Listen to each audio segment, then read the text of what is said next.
And what's up again, YouTube? This is Rocky, and I am feeling filled with chats. Yeah, they should do a feature where you just chat about stuff. And what I feel like chatting about, I talked about consistency, but one of the things that I want to talk about is, and I hope that I am not going to go over anybody's head or in and out of somebody's ear, but about consistency. As far as wellness and weight loss, as far as behavior, as far as achieving your goals.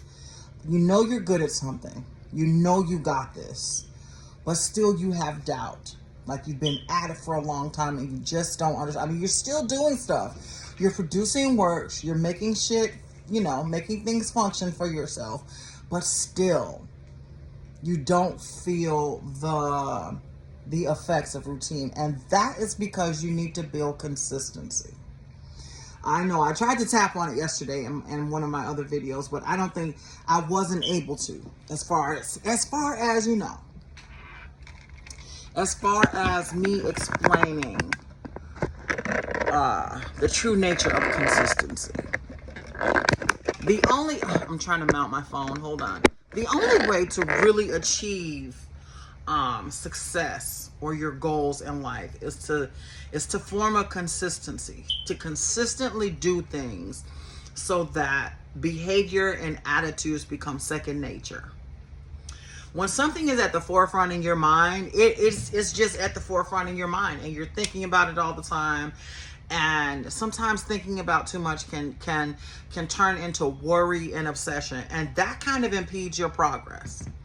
That kind of slows you down. It kind of keeps you in it. And then when you're slowed down, all types of doubt and fear can creep in. Maybe this isn't for me. Maybe I shouldn't do this. Maybe, maybe I was. And then you start saying things to yourself that you didn't. Maybe I learned it from somebody else. Maybe I'm imitating somebody else.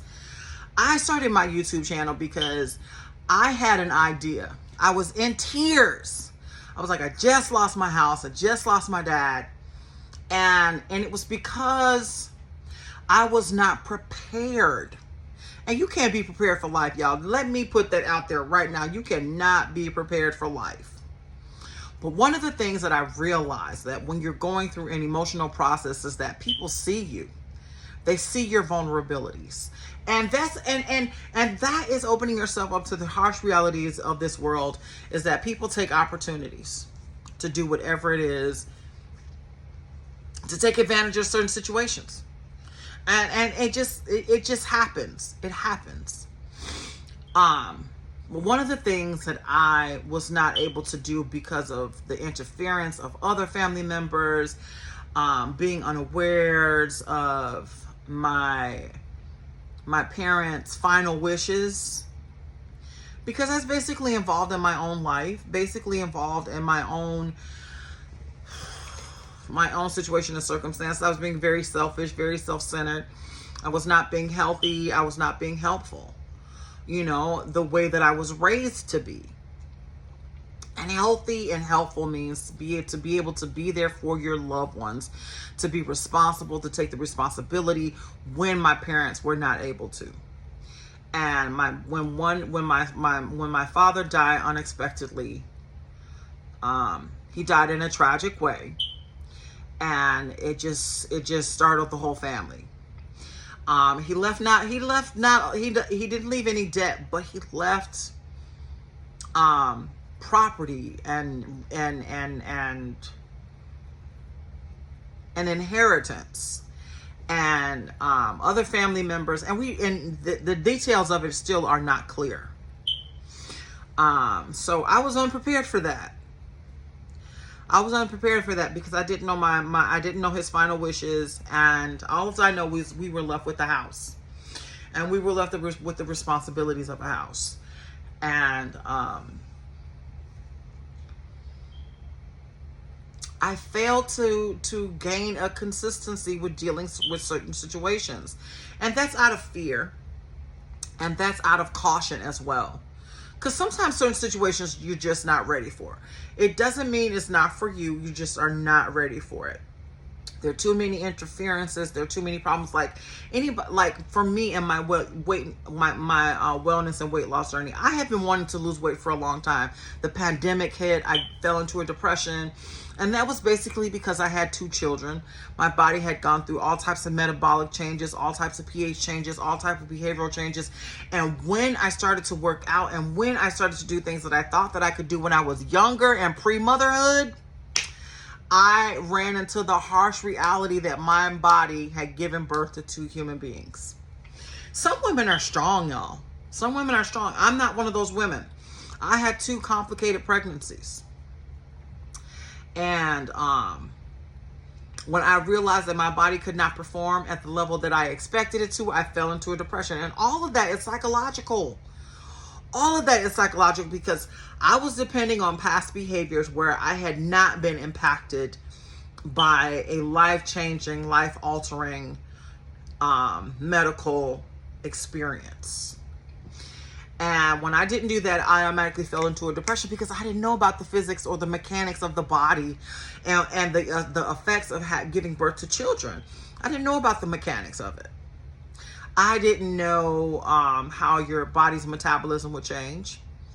Your body is producing milk. Your body is producing all different types of hormones because you're still supporting that life. So basically, my body changed, and I fell into a depression, and then the pandemic hit, and I fell into an even further depression. And although all of my efforts were to eat healthy, I mean, I'm still not as heavy as I could have been. I'm thinking about that. I'm thanking God right now. I'm still considered to be morbidly obese. And I'm glad that I can admit that, because looking in the mirror, I just would not have admitted that to myself. My pride my pride messes with me from time to time, but I'm in a better place than I was 10 months ago. And this is not my first effort. This is not my first effort, because I failed myself before. I've given up in the midst of success because of the pandemic, because I was not able to balance my life between my fitness and my weight loss goals and social responsibilities and the responsibilities to my family, and to fulfill my responsibilities of taking care of a home and kids at the same time. I wasn't able to do it because I was unprepared, because I was filled with doubt, because I had to do it on my own, and I knew that I could not do it on my own. And it just became a very scary, very complicated experience. And I wanted help, but both of my parents had passed, and I was by myself.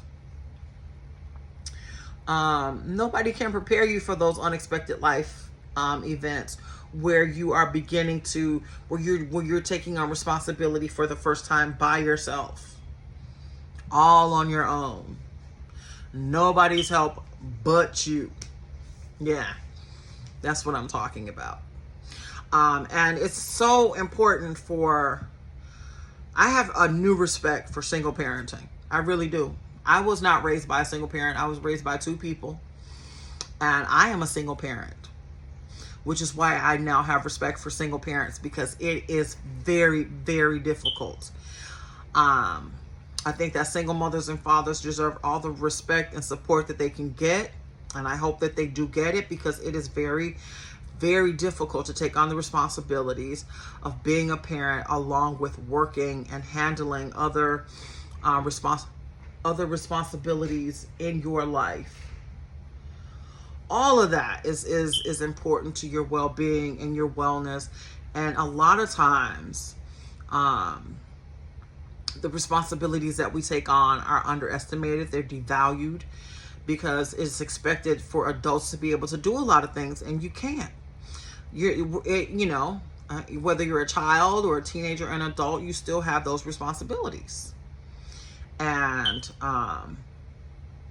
you're still a human being who is flawed, who has vulnerabilities.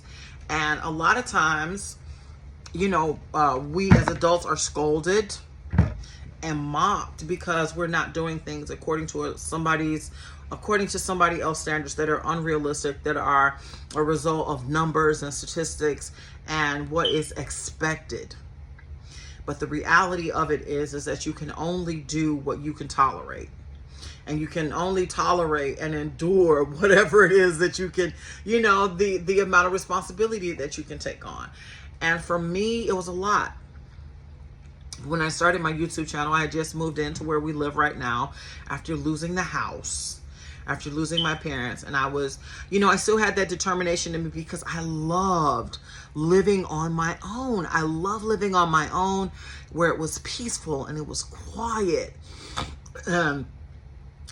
And I only worked for I only bought groceries for us, and I only lived with us, and there was enough room where my daughter could be in one part of the house and I could be in another. I mean, it was just a real pleasant experience, man. And I missed it, and I'm so thirsty for it. And that's why I started my YouTube channel. I was like, I want to record this journey. I want to be an example for somebody, because this is the whole culmination of events. I was a huge fan of Oprah Winfrey. I was a huge fan of Deepak Chopra. I was a huge fan of so many spiritualists and mentalists and motivational speakers. And these are the things that they were talking about in life, and I was beginning to live them. I was like, well, I need to talk about it too. I need to tell this story because the phenomena of life is happening to me. And I think that it's important for a lot of people to document, to write it down, to start a YouTube channel, to talk about behavioral issues, societal issues, the issues and the responsibilities about being an adult, and how hard it is, the false expectations that come along with it, and then the little bit that you can contribute, how it goes a long way, how far it goes. And document your journey back to the success, back to a place of peace, back to a place of balance. And all of that takes consistency in behavior and in thinking, and reminding yourself every day of what you're doing, why you're doing it, the benefits of it. And don't be ashamed. Because another harsh reality is that we are all guided by our actions, our decisions, and our behaviors. Like, we see a lot of people, y'all. We see a lot of people that are homeless, that are downtrodden, that are wayward, and we feel sorry for them. We think, well, what got them there? What got them there are the choices and the decisions that they made. And that is the harsh reality. And I am more appreciative now of those souls who are willing to go out and help people correct their behaviors and help them with the poor choices that they made, and to show them the benefits of making better choices. Like people who go into the prisons, and people who help out homeless people. I mean, and that's one of my goals, is to be able to be an example, because I've been there. Because of poor decision, because of impulse behaviors and things like that, because of anger and resentment and things like that. And those little things truly do influence how you think and how you feel and how you act in the world, until you come to a certain point where you realize that you have made that poor decision and you want to correct it. Luckily for me, I had two positive examples in my life that I followed. My mom took care of me, so I'm going to take care of me and my kids. And I'm going to take care of us to the same standard that she established in my life for paying bills and taking on the responsibility of the care and the shaping of my children's moral and ethical personas. Those are all a part of being a parent as well. And we all would like to think that that our children will grow up to be good, morally and ethically good people, but you contribute to that. You contribute to that behavior. And one of the things that I think I've gotten off the track, but I want to reel it back in and talk about consistency. But you have to contribute to people in your life and their well-being and their personality and how they think and how they feel. because we all respond to behavior and how we're being treated and how we're being perceived, especially when we're vulnerable as kids. But as we get older and we begin to take on the responsibility of being an adult and creating change in our life, we have to remind ourselves every day of what we're doing, why we're doing it, and the desired success or outcome of it. Taking your thoughts and making them come to fruition in the world as works, as a piece of art, as an entrepreneurial endeavor, as a wellness endeavor, a health endeavor. Anybody who's going through something in life where they are just simply not satisfied, but you're not willing or ready to give up. And that's where I'm at right now. And I realize, like I said, I've been on my wellness and weight loss journey for like 10 months. But I realized that there were some behaviors that I was just not consistent with. And that was working out. That was eating well, eating right, eating good foods that contributed to my well-being. And not just spending money on organic foods that are a part of a fad and thinking that, oh, I'm living healthy, but eating a combination of foods and taking supplements that contribute to my mental well-being as well as my physical well-being. I wanted my wellness journey to be a well-rounded journey, culminated by life events, by behaviors, by attitudes, and by my consistency in contributing to my well-being, reminding myself every day of getting into a routine. And I'm not talking about those basic things of showering and like attending to your self-care. That I had down pat. What I did not have down pat is feeling value in myself as a person, as a human being. Recognizing when I have made an error, not an error, A-I-R, but an error in my decision making and in my behavior that led to me being unhealthy, that led me to be unrecognizable to myself. And those are some of the hard-hitting facts that we go through in life. That we come to a point of disappointment, we come to a point where we've been striving towards the wrong goals, and we look in the mirror sometimes and we're like, who is this person? I don't recognize this person. This person is not happy. This person looks unhealthy. This person, and that's anybody, to be honest with you. We all have a vision of who we are. Like a lot of people say, well, I would look at the people in the magazines. Like, yeah, I would look at the people in the magazines, but I would look at the clothes. I would look at the style, and I would I want to be like them? No. Would I want to be similar? Yeah. Because I like the image that I was seeing. I like the vision that I was seeing, but I realized that there was something that I would have to do in order to achieve what I saw as success. But somehow the signals got crossed between here and bringing them to light in the physical world. I just didn't know how to do it.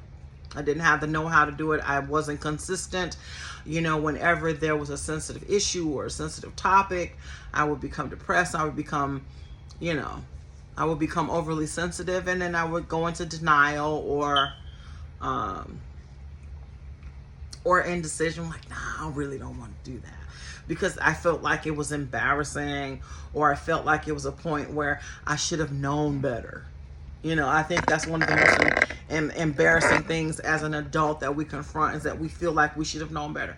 If you don't know better, you just don't know better. And it's not an impulse. It's not an idea that's just going to come into your head. It's about your attitudes and behavior, what you do, why you do it, and what you think, why you think it, and how it influences yourself and what you do in the world. Your physical self, the self that is actually doing the work that needs to be done in order for you to achieve success. And I wasn't doing any of that. I was chaotic. I was all over the place. I was wishing too much. I was wishing that this would happen, wishing that that would happen. And there's so much more that is involved other than just wishing, just our desires, or, it's a lot more involved in achieving your goals than just having the idea or wishful thinking. So much more. Like some people, what they do when you do what you do and you love what you do, it does look like magic. It does look intangible. It does look phenomenal. And you want to get to that point. You want to get to that point where you are in charge of your whole life, where you're in charge of what you do, you're in charge of what you think. And then you take all of that and you turn it into behavior and actions through consistency, reminding yourself every day of what your goals are, reminding yourself of how to eat, reminding yourself to exercise, reminding yourself of what your goals are, because you don't want to wake up one day and think to yourself, man, I wanted to do this. Man, I thought about this.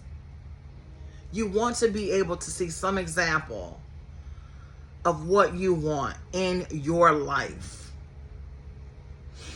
And that could be shedding a few pounds. That could be starting a new business. That could be learning a new skill, learning how to cook, washing your clothes. I remember the first time I learned to do laundry. I asked my mother what were the first steps of doing laundry. And a lot of people underestimate that. But keeping your clothes clean is a vital part of self-care. Very vital part of self-care. Keeping your environment clean is a vital part of self-care.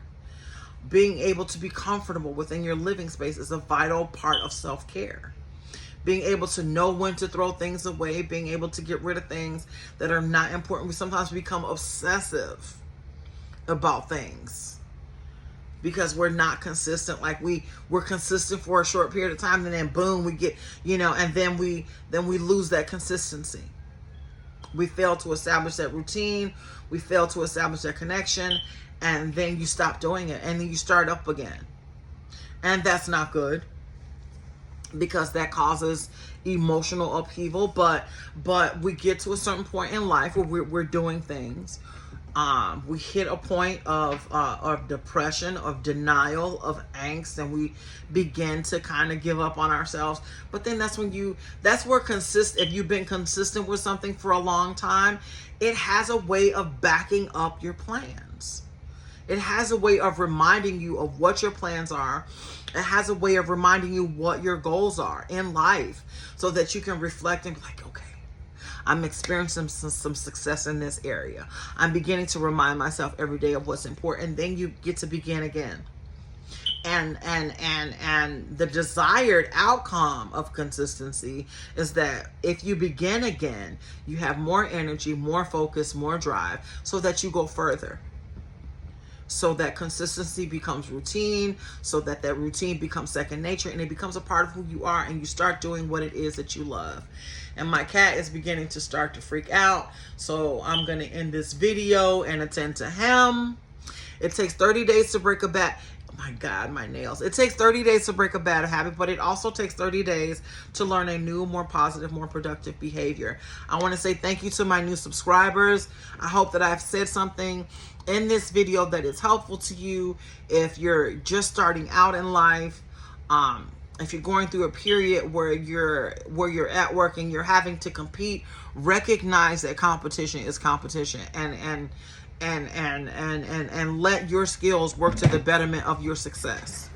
Peace.